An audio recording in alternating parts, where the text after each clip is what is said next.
አድማጮች ዛሬ የብርሃን ጋሻ እየተባለ የሚጠራው አርቲ ከመናፍስት ጋር ስላለው ረቂቅ ግንኙነት እናያለን። አርቲ በሳይንሳዊ ዓለም ታምረኛ ዕፅ እየተባለ የሚጠራ በጥንታዊ የጥበብ ዓለም ደግሞ የብርሃን ጋሻ በመባል የሚታወቅ ድንቅ ተክል ነው።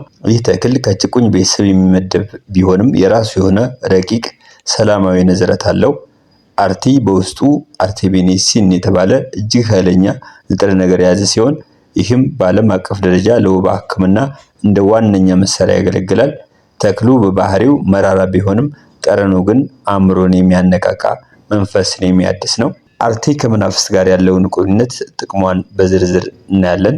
አንደኛ የተበላ መተት ማርከሻ ነው። መተቱ በምግብ ወይም በፈሳሽ መልክ ወደ ሆድ ከገባ አርቲ እንደ መንፈሳዊ ሳሙና ትጠቀምበታለች። አጠቃቀሙም አንድ እፍኝ የአርቲ ቅጠል በግማሽ ሊትር ውሃ 5 ደቂቃ ብቻ ፍልተው ንጥረ ነገሩ እንዳይሞት ማለት ነው ለብ ሲል በባዶ ሆድ መጠጣት ነው።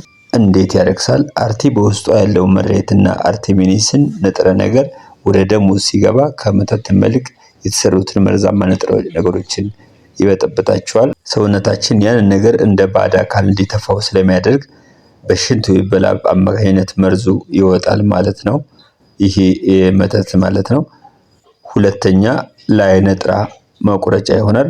ዓይነ ጥላ በሰውነት ዙሪያ እንደ ጥቁር መረብ ተጠምጥሞ ድል የሚዘጋ ነው። አጠቃቀሙ በብዛት የተቆረጠ የአርቲ ቅጠል በትልቅ ባልዲ ውሃ ውስጥ ዘፍዝፈህ ለ4 ሰዓታት ፀሐይ ላይ አስቀምጠው። ከዛም በዛ ውሃ ብቻ ገላህን ታጠብ፣ ሳሙና ሳትጠቀም ማለት ነው። ሶስተኛ የብርሃን ኦራ ማጥራት። ፊታችን ሲጠቁርና በሰው ዘንድ መከበር ስንከለከል አጠቃቀሙ የአርቲን ቅጠል በእጅህ አሽተህ ፊትንና እጅህን ጧት መታጠብ ነው። አራተኛ የጭንቀት መናፍስት ማጥፊያ።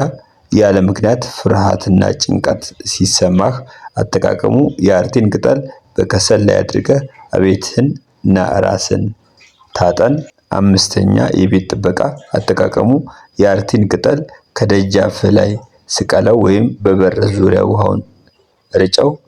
እንዴት ይጠብቃል ከተባለ አርቲ በኃይል በቤቱ ዙሪያ የማይታይ የኃይል አጥር ይፈጥራል። ክፉ ኃይል ያለው መንፈስ ይህን አጥር አልፎ ለመግባት ይከብደዋል። አድማጮች ክፍል 2 በሌላ እንቀጥላለን። ኢትዮጵያዊነት ታላቅነት። ሰብስክራይብ አድርጉ።